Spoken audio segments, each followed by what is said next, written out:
Hi, everybody, and welcome back to The Spark. My name is Sevon Palvetzian. I have the great privilege of leading communications and corporate responsibility here at Rogers. And I'm joined today by a very special guest. So about 11 months ago, all of our worlds changed with COVID, and it added new challenges to many folks that live across our country. The dual storm of COVID and domestic violence really did heat up because people could not leave home in the way that we traditionally would have liked to. So we saw domestic violence increase by 20 or 30% in parts of the country. And so our company really leaned in to help. It's with that I want you to meet Michelle Hugely. She has taken on a particular shelter in Montreal and brought her support to it to a whole new level. Michelle, welcome to The Spark, and thanks for being with us today. Can you start, Michelle, and tell us a little bit about one of the shelters that you have, in effect, adopted and the role that you play with it? They're called the Chaînon, Le Chaînon. They're one of the oldest shelter for women in Quebec. They house, I think, between 60 to 80 women a night, and provide services as well as support to women in need. I had a good friend of mine who's a local photographer and artist. Her name is Liana Carbone. And I remember she had reached out to me to say, I love what you're doing. Any opportunity that you have to collab, let me know. So I actually reached out to her to ask her, would you be interested in offering a photography workshop in, different shelters? And she was super excited because she had something already in place. It's called Creating in the Moment. And what it does is it merges, mindfulness with 101 basic photography theories and lessons. And it's an exercise where you get to learn from, a professional on how to use a camera. We started to offer these workshops in different shelters. We had covered 3 different shelters, and the experience was just beautiful. And the fact that you leveraged your network as well, because you have friends who have these gifts, and finding a way to bring that into having a new set of experiences for these women, and something that I'm sure the shots of city life, of movements, of watching nature move, those are just great to be able to also push mental pause button in our heads and be able to take in life a different way. It's something all of us should be doing more of, especially now.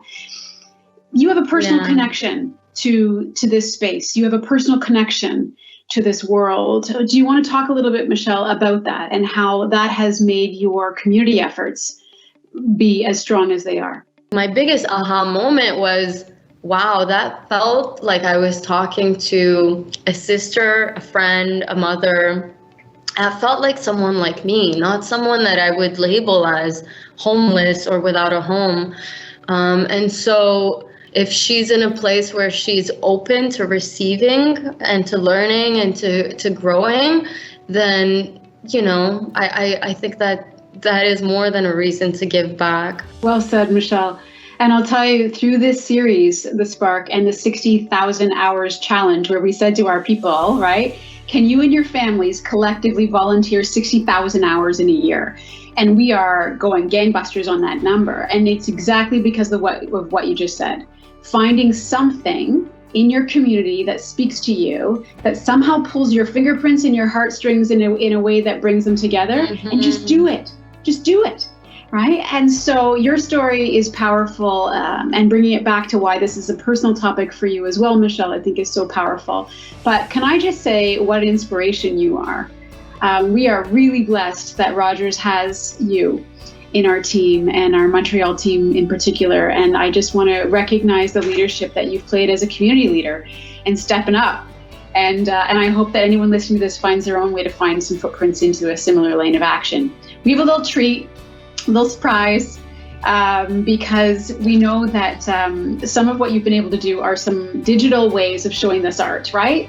Especially during lockdown. Yes. So we have some free tablets that we are giving to you to donate to the shelter, so that the women and their families can have access to this great technology and be able to move through these stages of life with connection being easier to manage.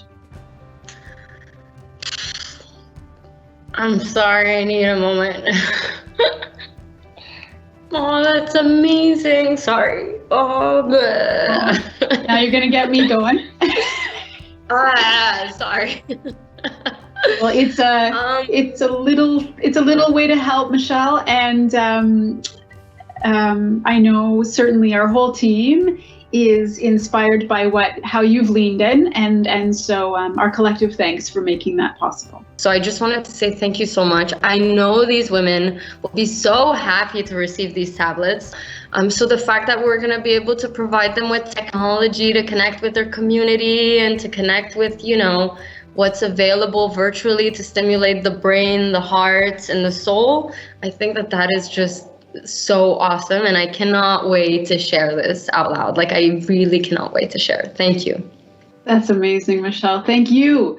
Thank you for being with us for this episode of The Spark. Thank you for just the deep empathy and heart that you walk through life with.